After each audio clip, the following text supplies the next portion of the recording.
Hello everyone, my name is Abrek Emmanuel and I'll be taking us through the business model for the Gait-Diagnosis AI. These are our target customers, orthopedic professions, neurology departments, and fitness coaches. Then this right here is the demo video for the operation of the actual product. Shall show it in the demonstration.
Yes, so the objective of this product is to leverage artificial intelligence to achieve gait-based skeletal disorder screening.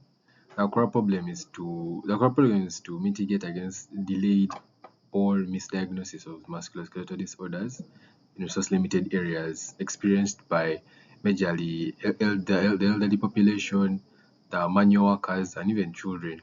So why we're using AI is because these large vision models have the capability to detect subtle spatiotemporal patterns in people's gait and able to offer expert level diagnosis for these disorders at a fraction of the cost. And we believe this will be very beneficial in covering those.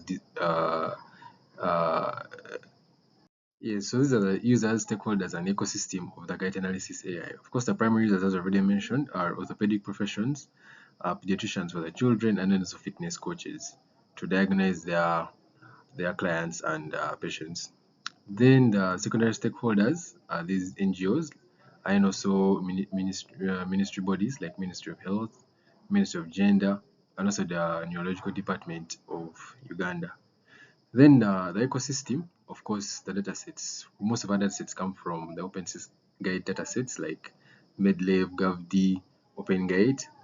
Then we also have orthopedic literature from most of these websites having literature on these gait disorders. The consumers will be, of course, the API consumers will be the orthopedic specialists, these primary users mostly. And also the platform maintainers will mostly be software engineers and UI UX developers, as well as machine learning engineers. And the government entities will include the National Information Technology Authority for, we have to adhere with their data protection rights for the individuals, the data protection laws given by these bodies, so that our product is stable and able to enter the market. Move on to our data sources, and of course they have value. Most of our videos were of MP4 and MOV type. They were for spatial temporal movement data. Also, we also had orthopedic literature. Then the sources of this data was we mostly got from the MedLive medical data set, which is open source, available to anyone. And I don't know, so we didn't mention, but we also had the orthopedic literature from so many different websites, clinical websites. The processing pipeline involved collection of this data. We cleaned it, annotation, validation, and then storage. We stored it on a private cloud backup, that was Google Drive. Ethical framework. With every operation we're doing, we had to make sure we stay in line with the Data Protection Act, and we're not commercializing our research. We shared it. It's also open source. The value mechanism. We established a diagnostic AI, which is commercial and accessible to many healthcare professionals and even individuals who wish to self-diagnose. So now I'm going to go through a high-level overview of the of the of the Gait AI analysis system. Of course, we shall start with data collection, gather Gait videos. Most of these were an average of 30 frames per second. So across multiple Gait classes, we had neoarthritis, each with their severity, mild, severe, or early. Now, we built our AI model. It was a large vision model plus a 3D CNN with a knowledge distillation a teacher-student knowledge distillation framework, whereby the large vision model was the teacher and the 3D CNN was the student. This framework also incorporated by clinical BAT for the text-based embeddings from the orthopedic literature. So the decision logic, of course, the model was extracting spatiotemporal guide patterns and fusing with the clinical embeddings so that it could have also to output predictions for the different classes of that particular video, the guide in a particular video. So of course, the system integration, we used Fast API and deployed the model on Hugging Face, compatible with multi-part uploads, and also gave an option for providing clinical descriptions that help the model anyway. So when these predictions are given out, they would get user feedback and reloop it into the learning process. User feedback, especially from the orthopedic professionals, that would help improving the model. So the learning was continuous and cyclic. And also our model incorporated bias mitigation. Since we favored recall, so it was more likely to produce uh, false positives rather than false negatives, in order to make sure that we do not misclassify any gait disorder as normal. Would rather prefer that we give as a certain gait disorder and then the orthopedic will confirm, other than flagging someone as normal yet they're actually sick. So we got the key metrics and evaluations. The performances that really favored were recall and precision. As you can see, as I already mentioned, recall was around 80 to 81%, precision 89 across the 9 gait disorders. And also our model was compact. It was about 3.5 MBs, although with containerization, this model increased in size, but it itself was really compact and optimal. Then the adoption, most of the clinics that we have introduced this product to, most of them, 67% of them, have taken it up, indicating clinical satisfaction and strong engagement. The AI is ethical and fair. We use confidence scores. That for every prediction, it gives you confidence scores. So you'll know that if it gives you a prediction with a low confidence, we shall require the orthopedic specialist to really intervene more and find out. But if something is really straightforward and clear, to give you a high confidence, although our average confidence was not really met our target, but we shall improve this with a much richer data set. Then also scalability, we first made sure the model was really cost effective and efficient with low resources, and it's really scalable because we used microservices that are easily scalable in isolation. So we move on to the unfair advantage our model has over others in the market. First of all, we have privacy law sign up with intellectual property. It means that no one else can copy what we have done. We have a patent for our model. Then we also created custom loss functions and sampling techniques, especially for imbalanced datasets, because we had a challenge of imbalanced datasets, but we were able to mitigate it using really efficient sampling techniques. Then we also have continuous versioning. Weekly, we update the model's orthopedic literature weekly from over 50 clinical corrections to stay ahead of the curve and constantly improve the model. So of course, we're also not just sitting back. We have to market our model, and we have tried to do that with webinars, social media platforms like TikTok, Snapchat, Twitter. I've tried to really put our product out there, and also radio broadcasting, especially for those low resource regions. The delivery channels we have used, mobile applications, web applications, API integrations into many of these social media apps. Then partnerships, of course, when collaboration with so many universities in Uganda, NGOs, and national referral hospitals, as well as the Uganda Red Cross Society. Of course, the retention tactics that we shall have continuous updates, especially for clinical satisfaction, and we have loyalty benefits for the people who really stay subscribed to us. Of course, for the revenue that will keep the project running, of course, we shall have direct revenue sources through subscriptions, also license fees for use of our APIs, and also sponsorships from international research funds. Then indirect revenue sources, of course, data as a service. We shall be able to give out our data that can be used by other practitioners for training of their models. We shall have consultation fees for our design and implementation of our system. So freemium and tiered access. Of course, we'll have those basic features on the model for any new user, but shall have paid premium features, especially for number of uploads and collaboration on the platform. Value added streams, sponsored research and analytics dashboard on the same platform would require, yeah, would be a source of revenue, especially for users who are interested in such. So these are the key resources that the project really relies on. Of course, the AI engineers, who are the developers, the machine learning researchers, the data scientists, of course, the UI UX designers. Then, of course, we need the clinical orthopedic advisors, community health officers. Technical infrastructure will include then, of course, the technical infrastructure. Our model was deployed on Hugging Face, and the front end was on Verso. We shall use Git for version control and Granada for monitoring API performance. Then data infrastructure. We use an open source guide dataset, Medlive, and more videos from local referral hospitals like Molago in partnership with NGOs. Organizational resources, of course, we kept in partnership with the Makerere University College of Health Sciences and also the National Referral Hospitals. Then financial resources, we expect to get assistance from the international and national research grants, the Makerere University Research Innovation Fund, and subscription and consultation fees on the platform.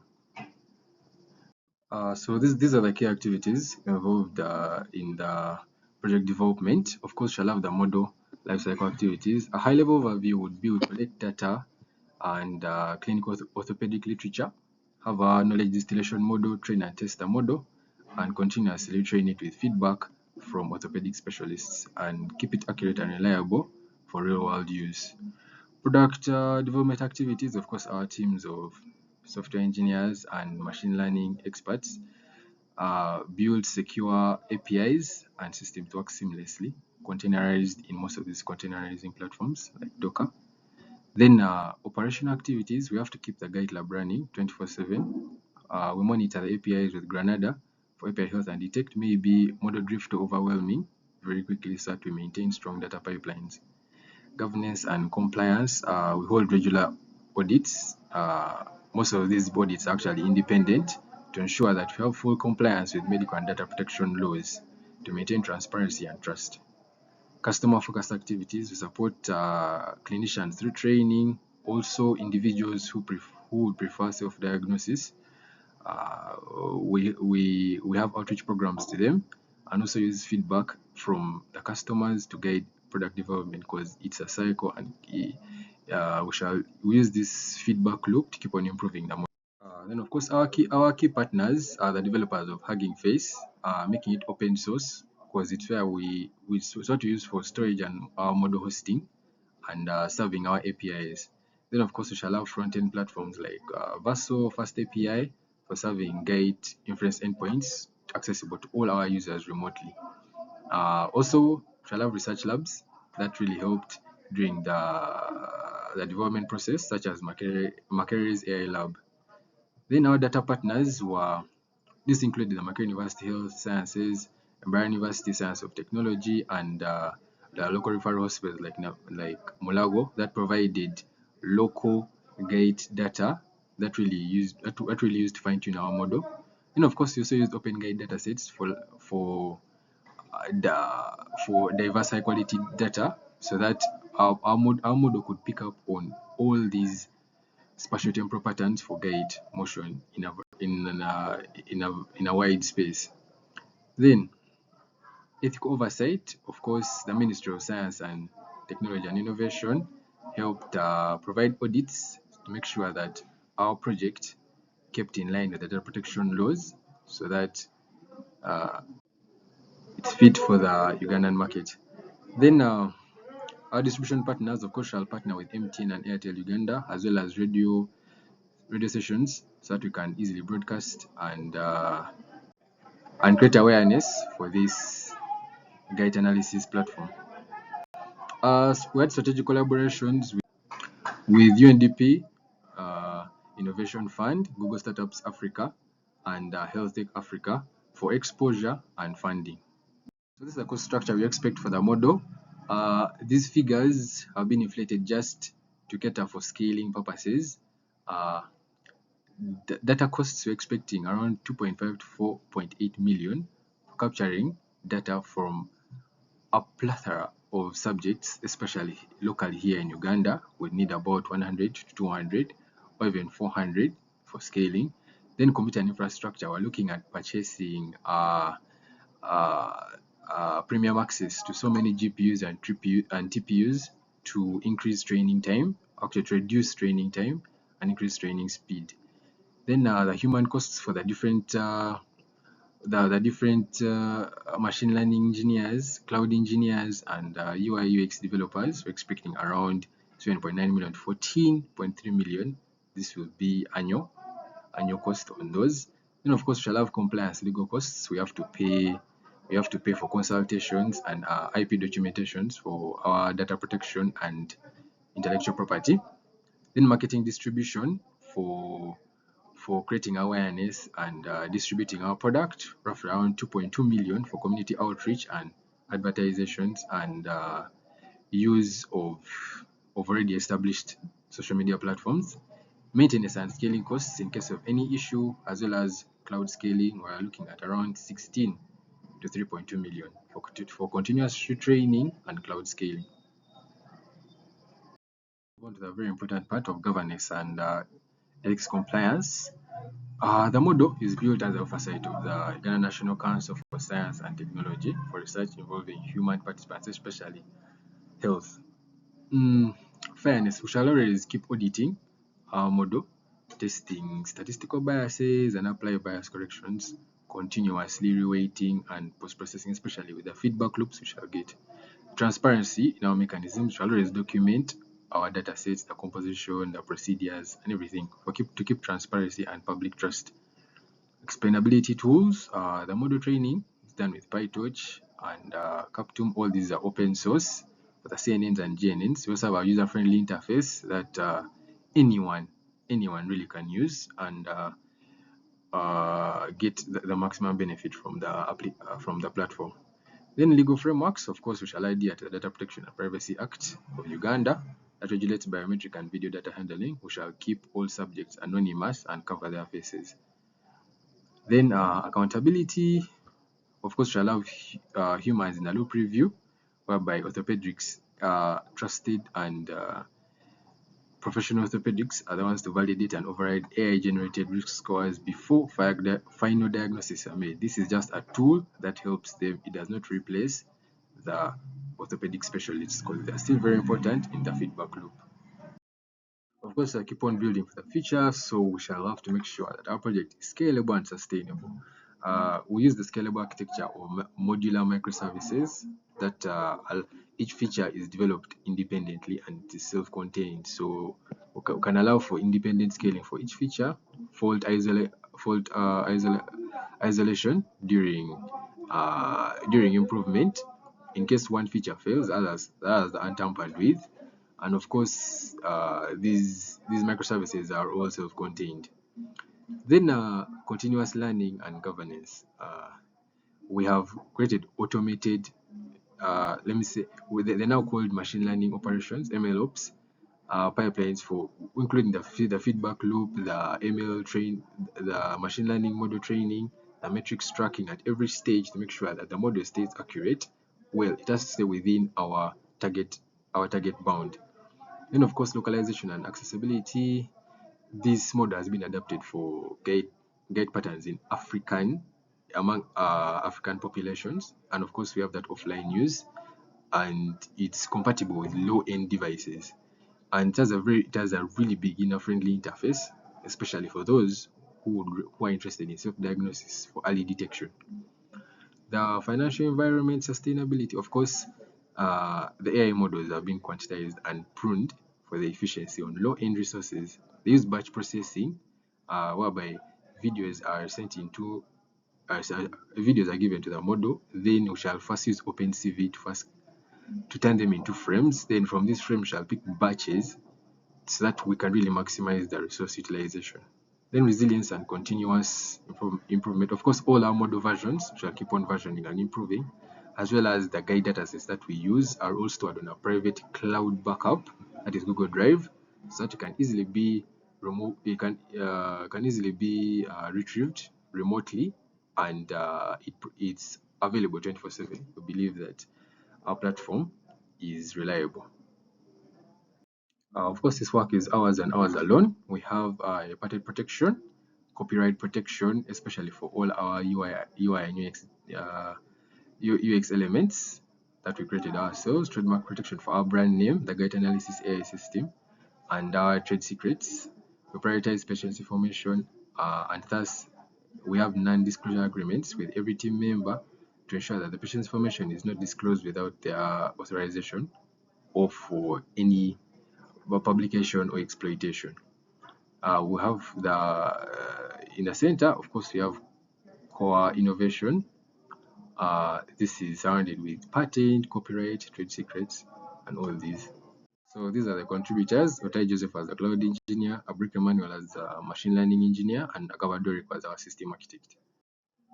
Thank you, and the floor is open to questions.